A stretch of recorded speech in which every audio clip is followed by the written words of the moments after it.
사랑하는 성도 여러분, 안녕하십니까? 오늘은 3월 10일 목요일 새벽 이슬과 같은 주의 말씀을 사모하며 나오신 모든 분들을 주님의 이름으로 사랑하고 또 축복합니다. 우리가 오늘 같이 상고할 말씀은 여호수아서 12장 7절에서 9절 그리고 마지막 절 24절이 되겠습니다. 여호수아서 12장 7절에서 9절 그리고 마지막 절 24절입니다. 제가 받들어 읽겠습니다. 여호수아와 이스라엘 자손이 요단 이편 곧 서쪽 레바논 골짜기의 바알갓에서부터 세일로 올라가는 곳 할락산까지 쳐서 멸한 그 땅의 왕들은 이러하니라. 그 땅을 여호수아가 이스라엘 지파들에게 구분에 따라 소유로 주었으니 곧 산지와 평지와 아라바와 경사지와 광야와 네겝 곧 헷 족속과 아모리 족속과 가나안 족속과 브리스 족속과 히위 족속과 여부스 족속의 땅이라. 하나는 여리고 왕이요 하나는 베델 곁에 아이 왕이요. 그리고 중략하고요. 마지막 절 하나는 디르사 왕이라. 모두 31 왕이었더라. 아멘. 이것은 우리에게 주시는 하나님의 말씀입니다. 오늘 말씀의 제목은 가나안의 31 왕들, 가나안의 31 왕들이라는 제목으로 좀 말씀을 나누려고 합니다. 이 여호수아서 12장은 전반부의 결론이며 요약으로 이렇게 생각할 수 있겠어요. 우리 24장으로 되어 있는 이 여호수아서의 중요한 주제는 두 가지다 제가 말씀드렸고요. 첫 번째는 가나안 정복이고요. 그리고 정복한 땅을 나누어서 정착, 정복과 정착, 이것이 아마 중요한 두 주제인데요. 정확하게 12장까지 이 정복에 관한 이야기를 다루고 있고 13장부터는 이제 땅의 분배에 관한 정착에 관한 이야기를 나누고 있다는 사실이죠. 그러니까 이 전반부의 마지막인 이 12장은 정복이라고 하는 여호수아서의 큰 주제의 요약이고 결론이다. 이렇게 볼 수 있겠습니다. 그래서 1절부터 이 12장은 두 부분으로 나눌 수 있는데요. 1절부터 6절까지 오늘 읽은 말씀 이전에 있는 부분은 요단 동편에서 모세가 점령한 지역과 왕들을 먼저 기록하고 있습니다. 두 지파 반 아니겠습니까? 루벤, 갓, 그리고 므낫세 반 지파. 이것이 요단 동편에 있는 두 지파 반의 이름이고요. 7절부터 24절까지는 이제 가나안 땅에 여호수아와 차세대 이스라엘 백성들이 정복한 그와 같은 31 왕들의 이름이 되겠습니다. 이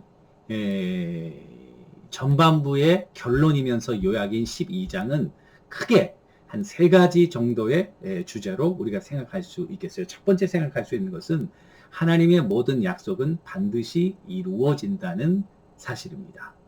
여러분, 이 가나안 땅을 정복하는 것은 물론 여호수아와 출애굽 2세대가 담당할 몫이었지만은 그러나 이미 이 바로의 압제를 그 승리의 배경에는 하나님께서 그 모세한테 주신 약속이 있었어요. 그것이 뭐냐면은 바로왕의 그 압제를 이겨낸 그 모세의 말씀이죠. 여호수아서 1장 3절에 보니까 내가 모세에게 말한 바와 같이 너희 발바닥으로 밟는 곳은 모두 내가 너희에게 주었다. 이렇게 되어 있어요. The land that I am giving to them. 현재형으로 되어 있습니다. 모세에게 말한 바와 같이, 다시 말하면 모세에게 약속한 바와 같이. 물론 그 모세의 후계자인 여호수아가 땅을 정복했지만 이 사실은 이미 모세와 약속한 것을 하나님이 신실하게 지키고 있다는 사실을 우리들에게 보여주죠. 여호수아에게 이 약속을 줄 때는 미래 사건이었죠. 그래서 동사가 분사형이었는데요. 여호수아에게 내가 지금 이 땅을 준다는 말은 현재로 다시 번역하였습니다. 그래서 우리말 성경에는 너무나도 확실한 미래의 사건이기 때문에 주언론이 이렇게 과거로 번역하고 있는 것이죠. 그러나 사실은 모세에게 한 약속이 여호수아에게서 이루어지지만은, 그러나 모세 이전에 이미 500년 전에 하나님은 아브라함에게 이 가나안 땅을 그와 그 자손에게 주겠다고 약속했습니다. 창세기 15장 16절. 내 자손은 4대 만에 이 땅으로 돌아오리니 이는 아모리 족속의 죄악이 아직 가득 차지 아니함이었더라. 그러니까 하나님께서 이 가나안 땅의 모든 왕들을 몰아내시는 이유는 아무 잘못도 없는데 몰아내는 것이 아니라 그들의 죄악이 이미 하나님의 심판의 그런 그 선까지 찼기 때문에, 그리고 그들에 대한 심판이고요. 그 심판은 아브라함과의 약속, 땅을 주겠다고 하는 약속과 맞물려져 있다는 사실을 우리들에게 보여주시는 거죠. 그렇다고 보면은 하나님은 아브라함에게 한 약속을 계속적으로 그 자손들을 통해서 기억하시고, 그 모세를 통해서 또 여호수아를 통해서 현실적으로 이루어 주신다는 사실. 하나님이 우리에게 약속하신 약속은 반드시 영원히 이루어진다는 성경적인 진리를 우리들에게 보여주고 있는 것이죠. 자, 그러면 언약이라고 하는 것은 구원이라고 우리가 볼 수 있는데, 하나님께서 우리에게 주신 구원의 말씀, 구원의 은혜는 반드시 지킨다고 하는, 하나님의 자녀를 구원하시는 하나님의 그 변하지 않는 약속을 우리들에게 보여주고, 조금 한 걸음 더 나아가면 성경에 있는 모든 약속은 하나님의 약속으로 봐야 되거든요. 그 하나님의 약속 역시 우리가 반드시 이루어진다는 사실을 다시 한번 깨닫게 되는 것이죠. 그래서 성경에 있는 모든 말씀들은 아무리 작은 것이라도 우리가 그냥 흘려보내서는 안 되고, 우리에게 명령한다든지 순종을 요구하는 그 모든 것들을 지켜 행할 때에 우리의 길이 평탄하고 우리의 앞길이 열리고 하나님의 놀라운 은혜가 주어진다는 사실을 우리들에게 보여주고 있습니다. 저도 이제 미국에 온 지가 벌써 31년째인데요, 올해. 그러니까 저도 이 미국에 오게 대한 꿈, 또 하나님이 저에게 주신 비전, 비록 오래 걸렸지만은 그러나 하나님이 이것을 반드시 이루어 주시고, 또 제 삶에서 이미 성취되었다는 사실을 여러분들과 나누고 싶습니다. 하나님이 신실하신 분이에요.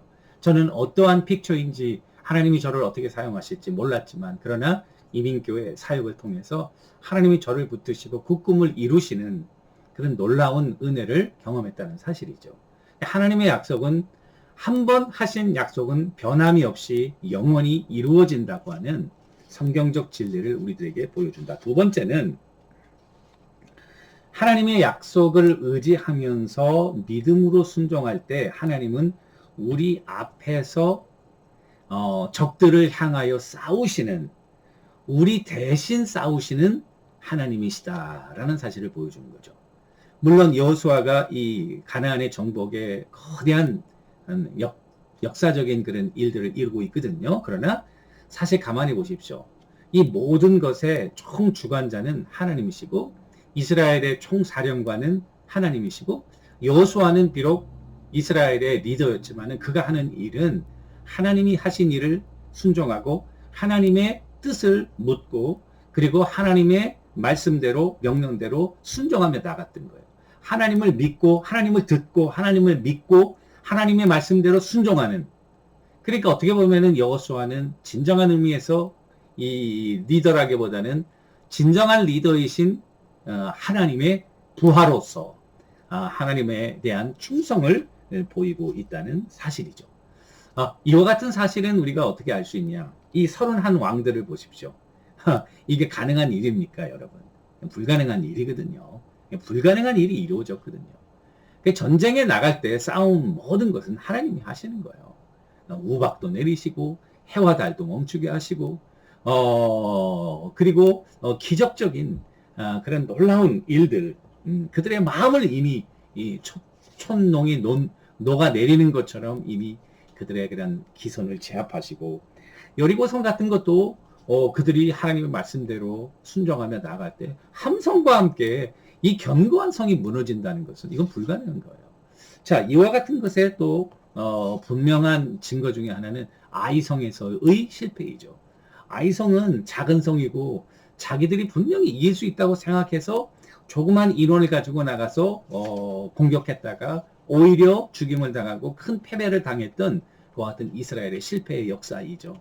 자기의 힘을 의지하고 자기의 뜻대로 나가니까 망하는 거죠. 그러나 하나님의 말씀대로 하나님의 내 뜻을 따라 순종할 때에 백전백승이라는, 하나님은 우리 앞서 우리를 위해 싸우시는, 우리에게 명령하시지만 미리 앞을 가시면서 이 모든 것을 정리하시는 그와 같은 신실한 하나님이신 것을 우리들에게 보여주죠. 따라서 우리가 이 하나님의 자녀로 이 땅에 살아갈 때에 중요한 것은, 어떻게 보면 그때 영적인 전쟁이다 생각하면 늘 기도하고 하나님의 뜻을 구하고 하나님을 믿고 그리고 하나님의 뜻대로 순종하고, 이렇게 되면 우리 삶의 모든 문제에 앞서서 하나님이 나가신다. 믿으시면 아멘. 그리고 마지막은 이 31왕의 이름은 어떻게 보면은 하나님의 뜻을 거역하는, 하나님의 목적을 거역하는 자들의 운명이 어떠한지를 우리들에게 오히려 역으로, 교훈적으로 보여준다, 이렇게 볼 수 있겠죠. 사실은 이 왕들이 기라성 같은 그런 도시 국가의 리더들이었는데요. 그러나 다 망하고 말았습니다. 그래서 여기에 패배자들로 이름들이 나와 있는 것이죠. 하나님의 뜻을 거부한 모든 왕들이 이렇게 망한다는 사실이 우리들에게 분명히 보여주고요.